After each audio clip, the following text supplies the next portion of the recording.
बहुत अफसोसजनक बयान उन्होंने दिया।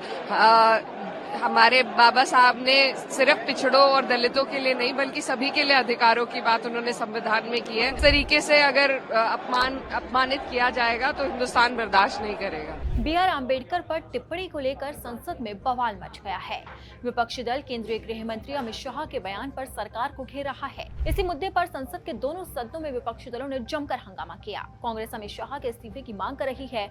इसी बीच सपा सांसद इकरा हसन ने भी अमित शाह को जमकर खरी खोटी सुनाई है।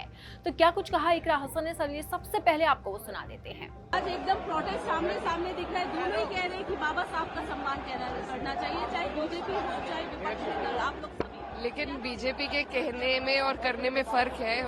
जो अमित शाह जी का बयान है उसी के विरोध में आज ये प्रदर्शन है और बहुत अफसोसजनक बयान उन्होंने दिया। हमारे बाबा साहब ने सिर्फ पिछड़ों और दलितों के लिए नहीं बल्कि सभी के लिए अधिकारों की बात उन्होंने संविधान में की है और इस तरीके से अगर अपमानित किया जाएगा तो हिंदुस्तान बर्दाश्त नहीं करेगा। आपने उनका प्लैक देखा? पहले गांधी जी यहाँ थे, पीछे कर दिया। बाबा साहब यहाँ थे, उनको पीछे कर दिया। तो ये तो बताता है कि इनकी मानसिकता कैसी है। जो देश के लीडर्स रहे हैं, जिन्होंने इस देश को आजादी दी, कॉन्स्टिट्यूशन दिया, उनको आपने पीछे कर दिया।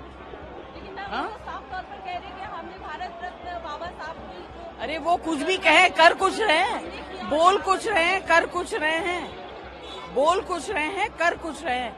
अगर आपने गांधी जी और अम्बेडकर जी के स्टैट्यूज को यहाँ सामने से लेकर पीछे कर दिया तो ये आपकी मानसिकता है। और आपने उनका फ्लैग देखा? जाके फोटो लीजिए। उनके फ्लैग में लिखा हुआ है पिछड़े वर्गों के संरक्षक। ऐसा लिखना चाहिए।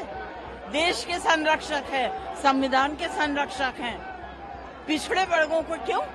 सबके संरक्षण है। आपको बता दें कि केंद्रीय गृह मंत्री अमित शाह ने राज्यसभा में संविधान पर चर्चा पर बोलते हुए BR अम्बेडकर पर बयान दिया था। अमित शाह ने कहा था कि आजकल अम्बेडकर का नाम लेना एक फैशन बन गया है। उन्होंने कहा था कि अब ये फैशन हो गया है जिसका इस्तेमाल विपक्षी दल लगातार करते हैं। अगर वो इतना नाम भगवान का ले लेते तो उन्हें 7 जन्मों तक स्वर्ग मिल जाता।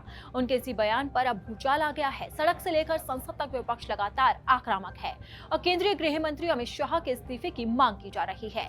वहीं राहुल गांधी और प्रियंका गांधी भी जोरदार हमला बोल रहे हैं। इसी बीच सपा सांसद इकरा हसन ने भी अमित शाह को जमकर खरी खोटी सुनाई है।